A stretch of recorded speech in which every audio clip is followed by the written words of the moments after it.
স্বাগত বন্ধুরা। মিনুর গপ্পসপ্পর আসরে আজ শোনাতে যাচ্ছি কবিগুরু রবীন্দ্রনাথ ঠাকুরের লেখা বিখ্যাত ছোট গল্প সম্পত্তি সমর্পণ। বৃন্দাবন কুণ্ডু মহাক্রুদ্ধ হইয়া আসিয়া তাহার বাপকে কহিল, আমি এখনই চলিলাম। বাপ যজ্ঞনাথ কুণ্ডু কহিলেন, বেটা অকৃতজ্ঞ, ছেলেবেলা হইতে তোকে খাওয়াইতে পড়াইতে যে ব্যয় হইয়াছে তাহা পরিশোধ করিবার নাম নাই, আবার তেজ দেখো না। যজ্ঞনাথের ঘরে যেরূপ অসন বসনের প্রথা, তাহাতে খুব যে বেশি ব্যয় হইয়াছে তাহা নহে। প্রাচীনকালে ঋষিরা আহার এবং পরিচ্ছদ সম্বন্ধে অসম্ভব অল্প খরচে জীবন নির্বাহ করিতেন। যজ্ঞনাথের ব্যবহারে প্রকাশ পাইত। বেশভূষা আহার বিহারে তাহারও সেইরূপ অত্যুচ্চ আদর্শ ছিল। সম্পূর্ণ সিদ্ধিলাভ করিতে পারেন নাই, সে কতকটা আধুনিক সমাজের দোষে এবং কতকটা শরীর রক্ষা সম্বন্ধে প্রকৃতির কতকগুলি অন্যায় নিয়মের অনুরোধে।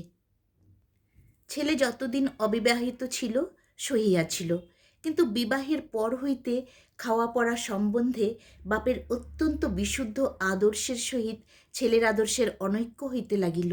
দেখা গেল ছেলের আদর্শ ক্রমশই আধ্যাত্মিকের চেয়ে বেশি আধিভৌতিকের দিকে যাইতেছে। শীত গ্রীষ্ম ক্ষুধা তৃষ্ণাকাতর পার্থিব সমাজের অনুকরণে কাপড়ের বহর এবং আহারের পরিমাণ উত্তরোত্তর বাড়িয়া উঠিতেছে। এ সম্বন্ধে পিতাপুত্রে প্রায় বচসা হইতে লাগিল। অবশেষে বৃন্দাবনের স্ত্রীর গুরুতর পীড়াকালে কবিরাজ বহু ব্যয়সাধ্য এক ঔষধের ব্যবস্থা করাতে যজ্ঞনাথ তাহাতেই কবিরাজের অনভিজ্ঞতার পরিচয় পাইয়া তৎক্ষণাৎ তাহাকে বিদায় করিয়া দিলেন। বৃন্দাবন প্রথমে হাতে পায়ে ধরিল, তারপরে রাগারাগি করিল, কিন্তু কোনো ফল হইল না। পত্নীর মৃত্যু হইলে বাপকে স্ত্রী হত্যাকারী বলিয়া গালি দিল। বাপ বলিলেন, কেন, ঔষধ খাইয়া কেহ মরে না? দামি ঔষধ খাইলেই যদি বাঁচিত, তবে রাজা বাদশারা মরে কোন দুঃখে? যেমন করিয়া তোর মা মরিয়াছে, তোর দিদিমা মরিয়াছে, তোর স্ত্রী তাহার চেয়ে কি বেশি ধুম করিয়া মরিবে? বাস্তবিক যদি শোকে অন্ধ না হইয়া বৃন্দাবন স্থির চিত্তে বিবেচনা করিয়া দেখিত, তাহা হইলে এ কথার অনেকটা সান্ত্বনা পাইত। তাহার মা দিদিমা কেহই মরিবার সময় ঔষধ খান নাই। এবাড়ির এইরূপ সনাতন প্রথা। কিন্তু আধুনিক লোকেরা প্রাচীন নিয়মে মরিতেও চায় না। যে সময়ের কথা বলিতেছি, তখন এদেশে ইংরাজের নতুন সমাগম হইয়াছে, কিন্তু সে সময়েও তখনকার সেকালের লোক তখনকার একালের লোকের ব্যবহার দেখিয়া হতবুদ্ধি হইয়া অধিক করিয়া তামাক টানিত। যাহা হোক, তখনকার নব্য বৃন্দাবন তখনকার প্রাচীন যজ্ঞনাথের সহিত বিবাদ করিয়া কহিল, আমি চলিলাম। বাপ তাহাকে তৎক্ষণাৎ যাইতে অনুমতি করিয়া সর্বসমক্ষে কহিলেন, বৃন্দাবনকে যদি তিনি কখনো 1 পয়সা দেন, তবে তাহা গোরক্তপাতের সহিত গণ্য হইবে। বৃন্দাবনও সর্বসমক্ষে যজ্ঞনাথের ধনগ্রহণ মাতৃ রক্তপাতের তুল্য পাতক বলিয়া স্বীকার করিল। ইহার পর পিতাপুত্রে ছাড়াছাড়ি হইয়া গেল। বহুকাল শান্তির পরে এইরূপ একটি ছোটোখাটো বিপ্লবে গ্রামের লোক বেশ একটু প্রফুল্ল হইয়া উঠিল। বিশেষত যজ্ঞনাথের ছেলে উত্তরাধিকার হইতে বঞ্চিত হওয়ার পর সকলেই নিজ নিজ শক্তি অনুসারে যজ্ঞনাথের দুঃসহ পুত্র বিচ্ছেদ দুঃখ দূর করিবার চেষ্টা করিতে লাগিল। সকলেই বলিল, সামান্য একটা বইয়ের জন্য বাপের সহিত বিবাদ করা কেবল একালেই সম্ভব। বিশেষত তাহারা খুব একটা যুক্তি দেখাইল। বলিল, একটা বউ গেলে অনতিবিলম্বে আর একটা বউ সংগ্রহ করা যায়, কিন্তু বাপ গেলে দ্বিতীয় বাপ মাথা খুঁড়িলেও পাওয়া যায় না। যুক্তি খুব পাকা, সন্দেহ নাই, কিন্তু আমার বিশ্বাস বৃন্দাবনের মতো ছেলে এ যুক্তি শুনিলে অনুতপ্ত না হইয়া বরং কথঞ্চিৎ আশ্বস্ত হইত। বৃন্দাবনের বিদায়কালে তাহার পিতা যে অধিক মনকষ্ট পাইয়াছিলেন তাহা বোধ হয় না। বৃন্দাবন যাহাতে এক তো ব্যয় সংক্ষেপ হইল, তাহার উপরে যজ্ঞনাথের একটা মহাভয় দূর হইল। বৃন্দাবন কখন তাহাকে বিষ খাওয়াইয়া মারে, এই আশঙ্কা তাহার সর্বদাই ছিল। যে অত্যল্প আহার ছিল, তাহার সহিত বিষের কল্পনা সর্বদাই লিপ্ত হইয়া থাকিত। বধূর মৃত্যুর পর এ আশঙ্কা কিঞ্চিত কমিয়াছিল এবং পুত্রের বিদায়ের পর অনেকটা নিশ্চিত বোধ হইল। কেবল একটা বেদনা মনে বাজিয়াছিল। যজ্ঞনাথের 4 বৎসর বয়স্ক নাতি গোকুলচন্দ্রকে বৃন্দাবন সঙ্গে লইয়া গিয়াছিল। গোকুলের খাওয়া পড়ার খরচ অপেক্ষাকৃত কম, সুতরাং তাহার প্রতি যজ্ঞনাথের স্নেহ অনেকটা নিষ্কণ্টক ছিল। তথাপি বৃন্দাবন যখন তাহাকে নিতান্তই লইয়া গেল, তখন অকৃত্রিম শোকের মধ্যেও যজ্ঞনাথের মনে মুহূর্তের জন্য একটা জমা খরচের হিসাব উদয় হইয়াছিল। উভয়ে চলিয়া গেলে মাসে কতটা খরচ কমে এবং বৎসরে কতটা দাঁড়ায়, এবং যে টাকাটা সাশ্রয় হয় তাহা কত টাকার সুদ। কিন্তু তবু শূন্য গৃহে গোকুলচন্দ্রের উপদ্রব না থাকাতে গৃহে বাস করা কঠিন হইয়া উঠিল। আজকাল যজ্ঞনাথের এমনই মুশকিল হইয়াছে, পূজার সময়ে কেহ ব্যাঘাত করে না, খাওয়ার সময় কেহ কারিয়া খায় না, হিসাব লিখিবার সময় দোয়াত লইয়া পালায় এমন উপযুক্ত লোক কেহ নাই। নিরুপদ্রবে স্নানাহার সম্পন্ন করিয়া তাহার চিত্ত ব্যাকুল হইয়া উঠিতে লাগিল। মনে হইল যেন মৃত্যুর পরেই লোকে এইরূপ উৎপাতহীন শূন্যতা লাভ করে। বিশেষত বিছানার কাঁথায় তাহার নাতির কৃত ছিদ্র এবং বসিবার মাদুরে উক্ত শিল্পী অঙ্কিত মসিচিহ্ন দেখিয়া তাহার হৃদয় আরও অশান্ত হইয়া উঠিত। সেই অমিতাচারী বালকটি 2 বৎসরের মধ্যেই পরিবার ধুতি সম্পূর্ণ অব্যবহার্য করিয়া তুলিয়াছিল বলিয়া পিতামহের নিকট বিস্তর তিরস্কার সহ্য করিয়াছিল। এক্ষণে তাহার শয়নগৃহে সেই শতগ্রন্থি বিশিষ্ট মলিন পরিত্যক্ত চিরখণ্ড দেখিয়া তাহার চক্ষু ছলছল করিয়া আসিল। সেটি পলিতা প্রস্তুতকরণ কিংবা অন্য কোনো গার্হস্থ্য ব্যবহারে না লাগাইয়া যত্নপূর্বক সিন্ধুকে তুলিয়া রাখিলেন এবং মনে মনে প্রতিজ্ঞা করিলেন, যদি গোকুল ফিরিয়া আসে এবং এমনকি বৎসরে একখানি করিয়া ধুতিও নষ্ট করে, তথাপি তাহাকে তিরস্কার করিবেন না। কিন্তু গোকুল ফিরিল না এবং যজ্ঞনাথের বয়স যেন পূর্বাপেক্ষা অনেক শীঘ্র শীঘ্র বাড়িয়া উঠিল এবং শূন্য গৃহ প্রতিদিন শূন্যতর হইতে লাগিল। যজ্ঞনাথ আর ঘরে স্থির থাকিতে পারেন না। এমনকি মধ্যাহ্নে যখন সকল সম্ভ্রান্ত লোকই আহারান্তে নিদ্রাসুখ লাভ করে, যজ্ঞনাথ হুকা হস্তে পাড়ায় পাড়ায় ভ্রমণ করিয়া বেড়ান। তাহার এই নীরব মধ্যাহ্ন ভ্রমণের সময় পথের ছেলেরা খেলা পরিত্যাগপূর্বক নিরাপদ স্থানে পলায়ন করিয়া তাহার মিতব্যয়িতা সম্বন্ধে স্থানীয় কবিরচিত বিবিধ ছন্দবদ্ধ রচনা শ্রুতিগম্য উচ্চৈস্বরে আবৃত্তি করিত। পাছে আহারের ব্যাঘাত ঘটে বলিয়া তাহার পিতৃদত্ত নাম উচ্চারণ করিতে কেহ সাহস করিত না। এই জন্য সকলেই স্বেচ্ছামতো তাহার নতুন নামকরণ করিত।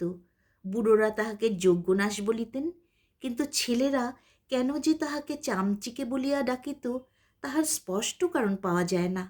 বোধ হয় তাহার রক্তহীন শীর্ণ চর্মের সহিত উক্ত খেচরের কোনো প্রকার শরীরগত সাদৃশ্য ছিল। একদিন এইরূপে আম্রতরুর ছায়া শীতল গ্রামের পথে যজ্ঞনাথ মধ্যাহ্নে বেড়াইতেছিলেন। দেখিলেন একজন অপরিচিত বালক গ্রামের ছেলেদের সর্দার হইয়া উঠিয়া একটা সম্পূর্ণ নতুন উপদ্রবের পন্থা নির্দেশ করিতেছে। অন্যান্য বালকেরা তাহার চরিত্রের বল এবং কল্পনার নতুনত্বে অভিভূত হইয়া কায়মনে তাহার বশ মানিয়াছে। অন্য বালকেরা বৃদ্ধকে দেখিয়া যেরূপ খেলায় ভঙ্গ দিত, এ তাহা না করিয়া চট করিয়া আসিয়া যজ্ঞনাথের গায়ের কাছে চাদর ঝাড়া দিল এবং একটা বন্ধনমুক্ত গিরগিটি চাদর হইতে লাফাইয়া পড়িয়া তাহার গা বাহিয়া অরণ্যাভিমুখে পলায়ন করিল। আকস্মিক ত্রাসে বৃদ্ধের সর্বশরীর কণ্টকিত হইয়া উঠিল। ছেলেদের মধ্যে ভারী একটা আনন্দের কলরব পড়িয়া গেল। আর কিছু দূর যাইতে না যাইতে যজ্ঞনাথের স্কন্ধ হইতে হঠাৎ তাহার গামছা অদৃশ্য হইয়া অপরিচিত বালকটির মাথায় পাগড়ির আকার ধারণ করিল। এই অজ্ঞাত মানবাকের নিকট হইতে এই প্রকার নতুন প্রণালীর শিষ্টাচার প্রাপ্ত হইয়া যজ্ঞনাথ ভারী সন্তুষ্ট হইলেন। কোনো বালকের নিকট হইতে এইরূপ অসংকোচ আত্মীয়তা তিনি বহুদিন পান নাই। বিস্তর ডাকাডাকি করিয়া এবং নানা মত আশ্বাস দিয়া যজ্ঞনাথ তাহাকে কতকটা আয়ত্ত করিয়া লইলেন। জিজ্ঞাসা করিলেন, তোমার নাম কি? সে বলিল, নিতাই পাল। বাড়ি কোথায়? বলিব না। বাপের নাম কি? বলিব না। কেন বলিবে না? আমি বাড়ি ছাড়িয়া পলাইয়া আসিয়াছি। কেন? আমার বাপ আমাকে পাঠশালায় দিতে চায়। এইরূপ ছেলেকে পাঠশালায় দেয়া একটা নিষ্ফল অপব্যয় এবং বাপের বিষয় বুদ্ধিহীনতার পরিচয়, তাহা তৎক্ষণাৎ যজ্ঞনাথের মনে উদয় হইল। যজ্ঞনাথ বলিলেন, আমার বাড়িতে আসিয়া থাকিবে? বালকটি কোনো আপত্তি না করিয়া এমনই নিঃসংকোচে সেখানে আশ্রয় গ্রহণ করিল যেন সে একটা পথপ্রান্তবর্তী তরুতল। কেবল তাহাই নয়, খাওয়া পড়া সম্বন্ধে এমন অম্লান বদনে নিজের অভিপ্রায় মতো আদেশ প্রচার করিতে লাগিল যেন পূর্বাহ্নেই তাহার পুরাদাম চুকাইয়া দিয়াছে, এবং ইহা লইয়া মাঝে মাঝে গৃহস্বামীর সহিত রীতিমতো ঝগড়া করিত। নিজের ছেলেকে পরাস্ত করা সহজ, কিন্তু পরের ছেলের কাছে যজ্ঞনাথকে হার মানিতে হইল। যজ্ঞনাথের ঘরে নিতাই পালের এই অভাবনীয় সমাদর দেখিয়া গ্রামের লোক আশ্চর্য হইয়া গেল। বুঝিল, বৃদ্ধ আর বেশি দিন বাঁচিবে না, এবং কোথাকার এই বিদেশি ছেলেটাকেই সমস্ত বিষয় দেয়া যাইবে। বালকের উপর সকলেরই পরম ঈর্ষা উপস্থিত হইল, এবং সকলেই তাহার অনিষ্ট করিবার জন্য কৃতসংকল্প হইল। কিন্তু বৃদ্ধ তাহাকে বুকের পাঁজরের মতো ঢাকিয়া বেড়াইত। ছেলেটা মাঝে মাঝে চলিয়া যাইবে বলিয়া শাসাইত। যজ্ঞনাথ তাহাকে প্রলোভন দেখাইতেন, ভাই, তোকে আমি আমার সমস্ত বিষয় আশয় দিয়া যাইব। বালকের বয়স অল্প, কিন্তু এই আশ্বাসের মর্যাদা সে সম্পূর্ণ বুঝিতে পারিত। তখন গ্রামের লোকেরা বালকের বাপের সন্ধানে প্রবৃত্ত হইল। তাহারা সকলেই বলিল, আহা, বাপ মার মনে না জানি কত কষ্টই হইতেছে, ছেলেটাও তো পাপিষ্ঠ কম নয়, বলিয়া ছেলেটার উদ্দেশ্যে অকথ্য উচ্চারণে গালি প্রয়োগ করিত। তাহার এতই বেশি ঝাঁজ যে ন্যায়বুদ্ধির উত্তেজনা অপেক্ষা তাহাতে স্বার্থের গাত্রদাহ বেশি অনুভূত হইত। বৃদ্ধ একদিন এক পথিকের কাছে শুনিতে পাইল, দামোদর পাল বলিয়া এক ব্যক্তি তাহার নিরুদ্দিষ্ট পুত্রের সন্ধান করিয়া বেড়াইতেছে, অবশেষে এই গ্রামের অভিমুখেই আসিতেছে। নিতাই এই সংবাদ শুনিয়া অস্থির হইয়া উঠিল। ভাবি বিষয় আশয় সমস্ত ত্যাগ করিয়া পলায়নোদ্যত হইল। যজ্ঞনাথ নিতাইকে বারংবার আশ্বাস দিয়া কহিলেন, তোমাকে আমি এমন স্থানে লুকাইয়া রাখিব যে কেহই খুঁজিয়া পাইবে না, গ্রামের লোকেরাও না। বালকের ভারী কৌতূহল হইল, কহিল, কোথায়, দেখাইয়া দাও না। যজ্ঞনাথ কহিলেন, এখন দেখাইতে গেলে প্রকাশ হইয়া পড়িবে, রাত্রে দেখাইব। নিতাই এই নূতন রহস্য আবিষ্কারের আশ্বাসে উৎফুল্ল হইয়া উঠিল। বাপ অকৃতকার্য হইয়া চলিয়া গেলেই বালকদের সঙ্গে বাজি রাখিয়া একটা লুকোচুরি খেলিতে হইবে, এইরূপ মনে মনে সংকল্প করিল। কেহ খুঁজিয়া পাইবে না, ভারী মজা। বাপ আসিয়া সমস্ত দেশ খুঁজিয়া কোথাও তাহার সন্ধান পাইবে না, সেও খুব কৌতুক। মধ্যাহ্নে যজ্ঞনাথ বালককে গৃহে রুদ্ধ করিয়া কোথায় বাহির হইয়া গেলেন। ফিরিয়া আসিলে নিতাই তাহাকে প্রশ্ন করিয়া করিয়া অস্থির করিয়া তুলিল। সন্ধ্যা হইতে না হইতে বলিল, চলো। যজ্ঞনাথ বলিলেন, এখনো রাত্রি হয় নাই। নিতাই আবার কহিল, রাত্রি হইয়াছে দাদা, চলো। যজ্ঞনাথ কহিলেন, এখনো পাড়ার লোক ঘুমায় নাই। নিতাই মুহূর্ত অপেক্ষা করিয়া কহিল, এখন ঘুমাইয়াছে, চলো। রাত্রি বাড়িতে লাগিল। নিদ্রাতুর নিতাই বহু কষ্টে নিদ্রা সংবরণের প্রাণপণ চেষ্টা করিয়াও বসিয়া বসিয়া ঢুলিতে আরম্ভ করিল। রাত্রি 2 প্রহর হইলে যজ্ঞনাথ নিতাইয়ের হাত ধরিয়া নিদ্রিত গ্রামের অন্ধকার পথে বাহির হইলেন। আর কোনো শব্দ নাই, কেবল থাকিয়া থাকিয়া কুকুর ঘেউ ঘেউ করিয়া ডাকিয়া উঠিল, এবং সেই শব্দে নিকটে এবং দূরে যতগুলা কুকুর ছিল সকলে তারস্বরে যোগ দিল। মাঝে মাঝে নিশাচর পক্ষী পদশব্দে ত্রস্ত হইয়া ঝটপট করিয়া বনের মধ্যে দিয়া উড়িয়া গেল। নিতাই ভয়ে যজ্ঞনাথের হাত দৃঢ় করিয়া ধরিল। অনেক মাঠ ভাঙিয়া অবশেষে এক জঙ্গলের মধ্যে এক দেবতাহীন ভাঙ্গা মন্দিরে উভয়ে গিয়া উপস্থিত হইল। নিতাই কিঞ্চিৎ ক্ষুণ্ণস্বরে কহিল, এইখানে?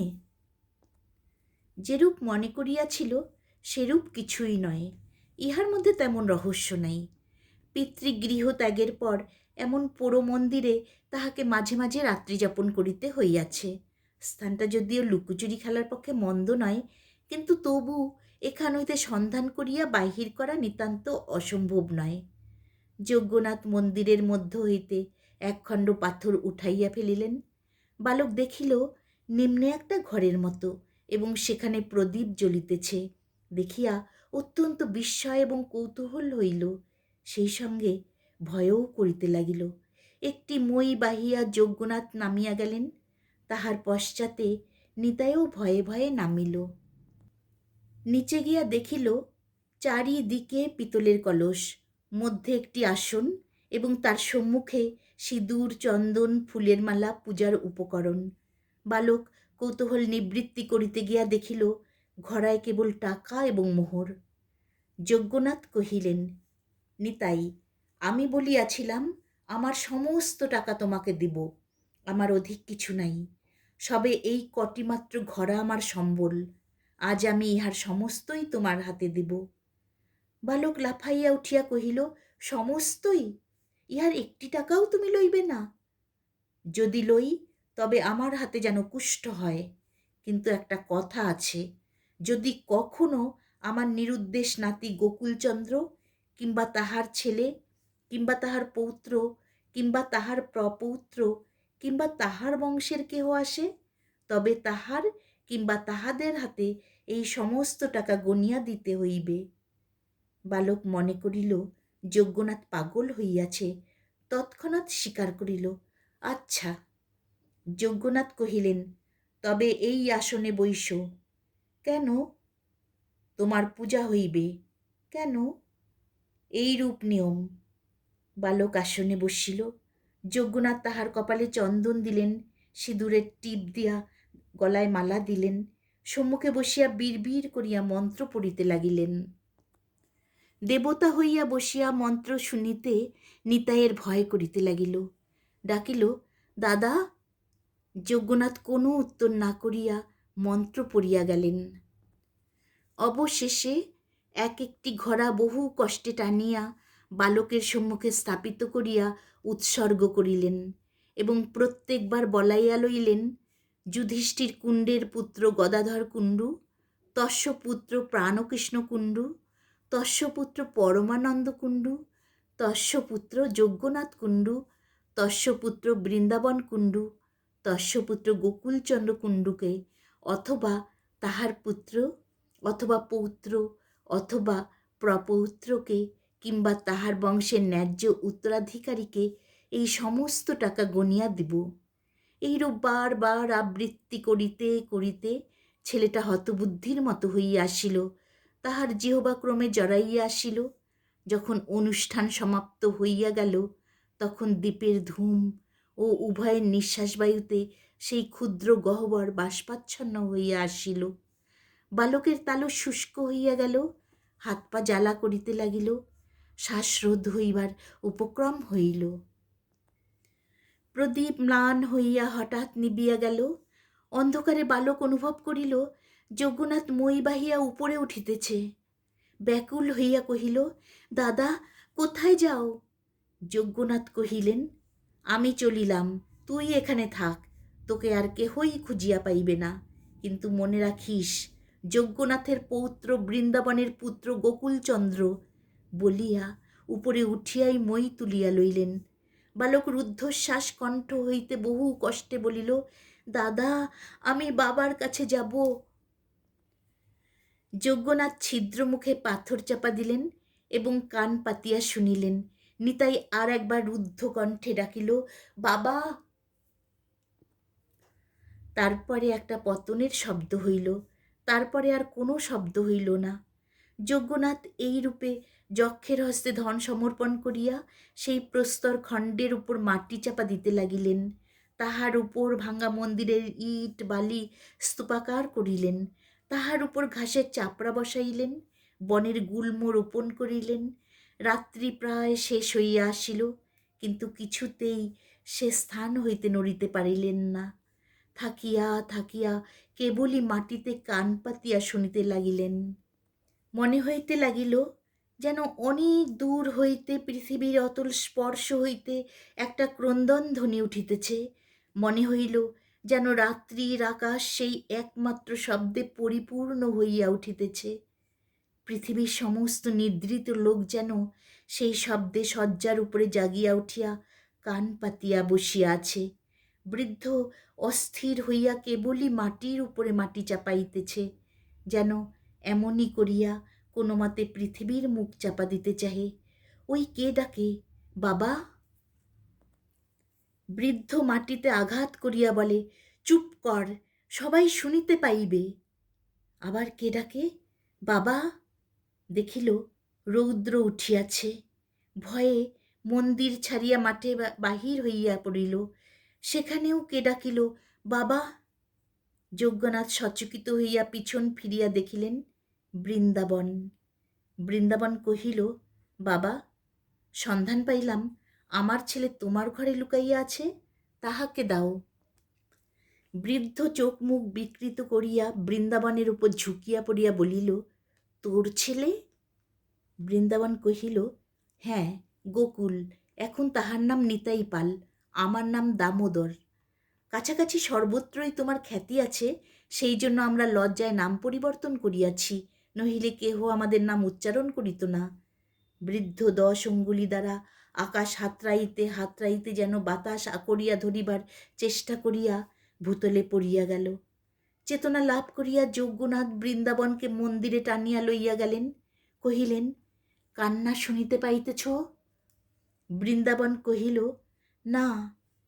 কান পাতিয়া শোনো দেখি, বাবা বলিয়া কেহ ডাকিতেছে।